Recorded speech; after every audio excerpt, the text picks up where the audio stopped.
Bir kuni Luqmon Hakim ko'chada o'g'illarining tarbiyasiz bolalar bilan o'ynayotganini ko'rdi. O'g'illari uyiga qaytgach, "O'g'lim, axloq va odobi nodurust bo'lgan bolalar bilan do'stlashib yurmang. Zero ularning beodobligi sizga ham ta'sir qiladi", dedi.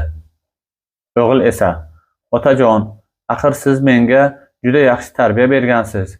Hargiz ularning yomonligi menga ta'sir qilmaydi", dedi. Luqmon Hakim "Rostdan ham shundaymi?" deb boshqa hech narsa demadi. Boshqa bir kuni o'g'illari olma terayotgan va uning tozasi va qurt urgan holdagilarini boshqa qutiga terayotgan edi. Buni ko'rgan otasi, "Hormang, o'g'lim, nega olmani alohida qilyapsiz?" deb so'radi. Shunda o'g'il, "Axir chirigani tozasini ham chiritadi-ku", dedi. Otasi esa, "Olmaning po'stlog'i bor, chiriganini yuqtirmasa kerak", dedi. Va o'g'il olmalarni bir boshdan aralashtirib sola boshladi. Oradan ancha vaqt o'tgach, Luqmon Hakim, "O'g'lim, olmalardan olib keling", dedi. O'g'il olmalardan bir qutisini keltirdi. Lekin juda ko'p olmalarning chiriganini ko'rib, "Otajon, axir men olmalarni alohida joylashtirayotgandim. Siz menga aralashtiraver dedingiz. Mana natijada deyarli hamma olmalar chiribdi", dedi.